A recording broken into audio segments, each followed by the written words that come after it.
Good morning, ladies and gentlemen, dear guests. I welcome you all to Azerbaijan. Special welcome to our guest from Brussels, Mr. Commissioner. Welcome. This is the first time you participate at this event. But as we all know, and as was already said, it's for 11th time South Gas Corridor Advisory Council gathered in Baku.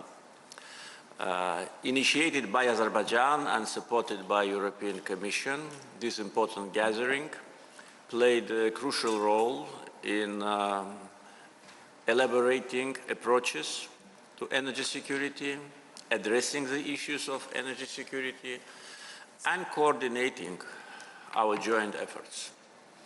And today, while we had a family photo procedure, I said that we will need probably more space for that because the team is growing, and this is a very good sign of our cooperation. The more time passes, the more countries and companies are involved in the process, united with a common goal.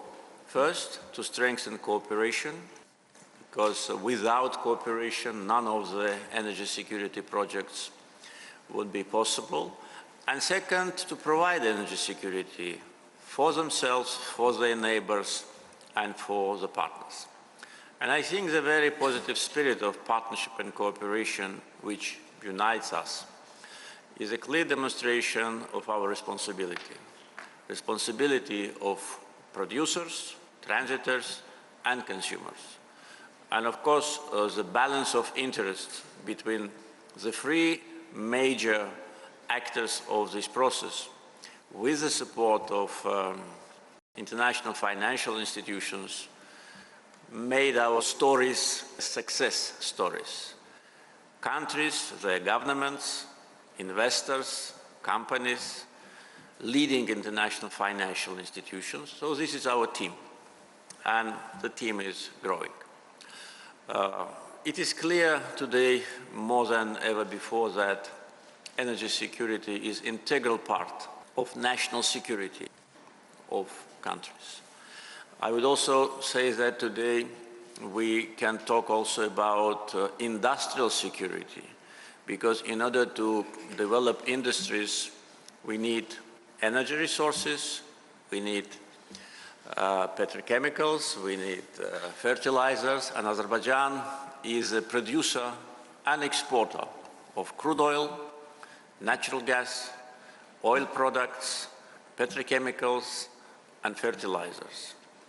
And our energy company, SOCAR, is involved in upstream, downstream, midstream, in Azerbaijan and outside our boundaries.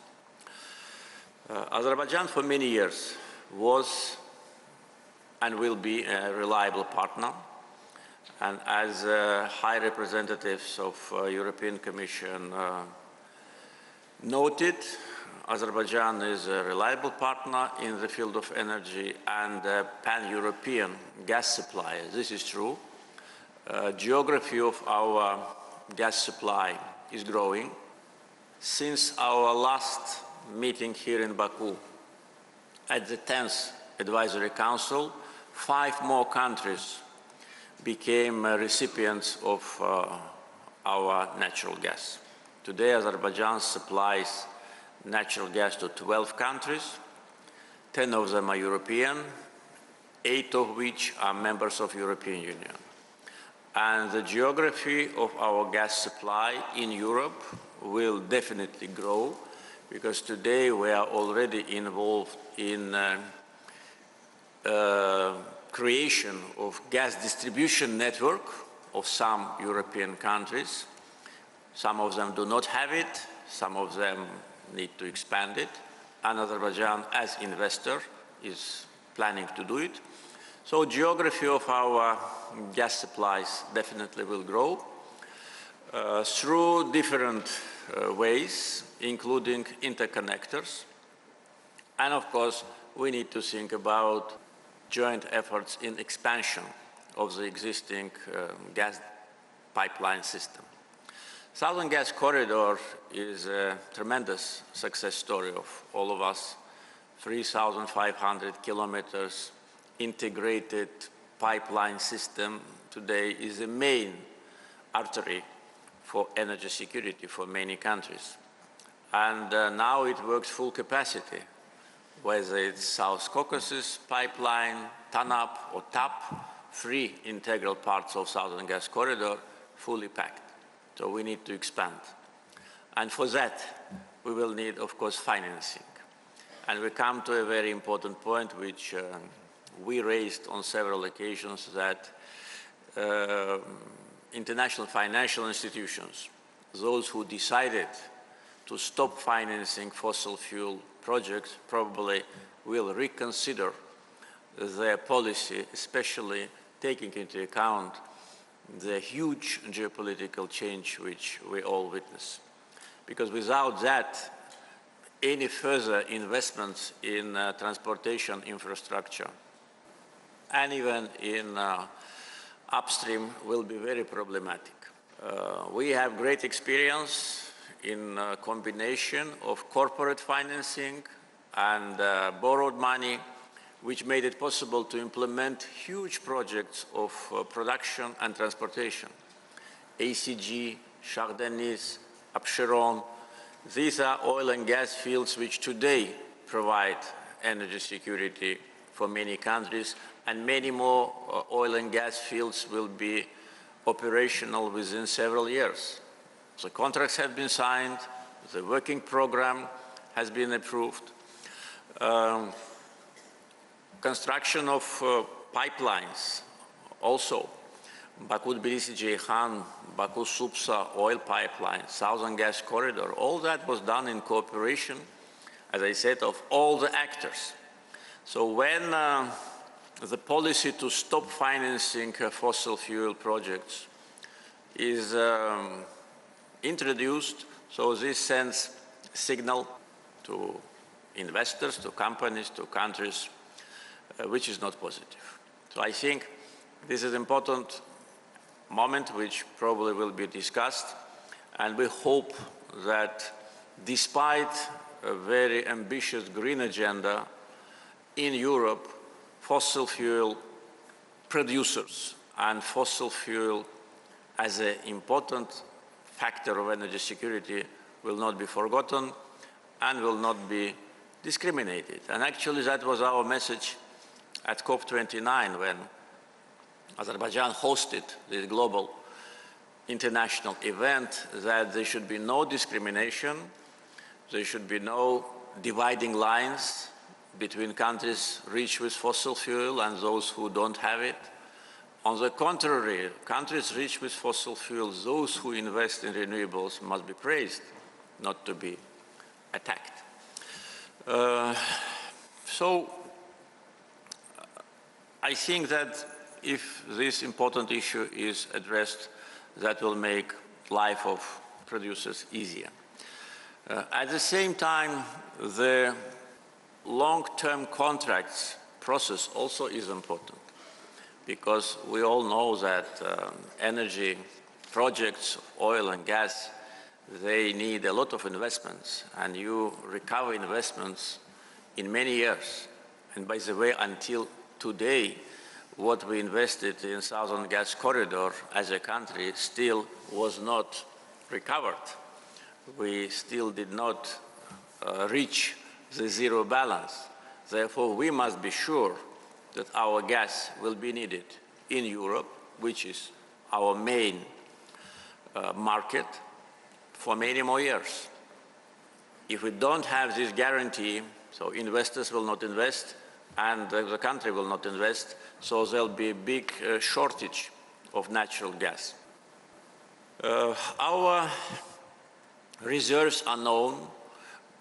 We expect new production from new fields this year, primarily Azeri-Chirag-Gunashli deep gas structure.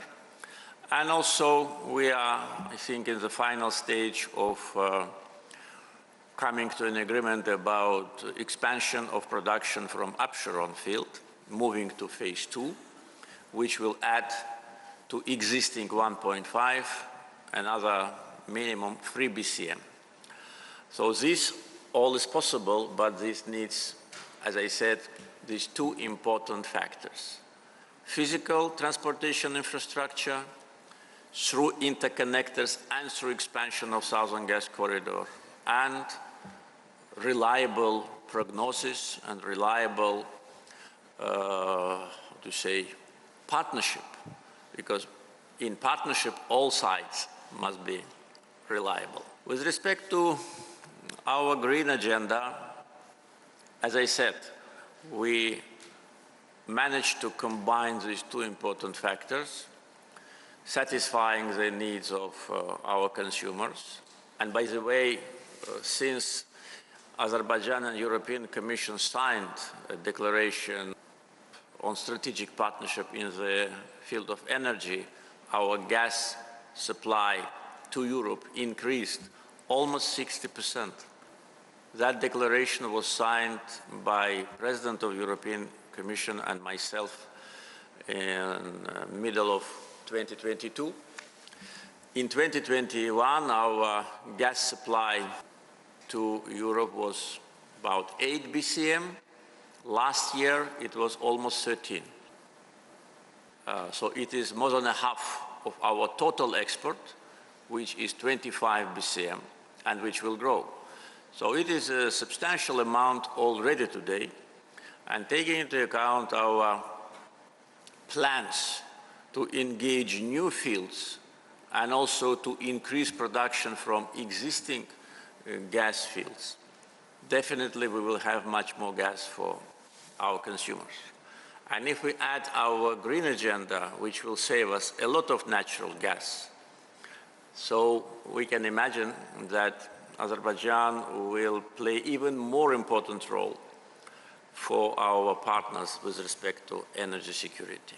Today, already signed contracts with our investors on solar and wind power stations will allow us to have, by 2030, 6 gigawatts of solar and wind energy. As I said, that will save a lot of natural gas, which we today use to produce electricity domestically, and that will all be available for export. We are actively developing ourselves with our own investments, hydropower potential. Today, in the liberated from Armenian occupation territories of Eastern Zangezur and Karabakh, we already installed 270 megawatt of hydropower stations.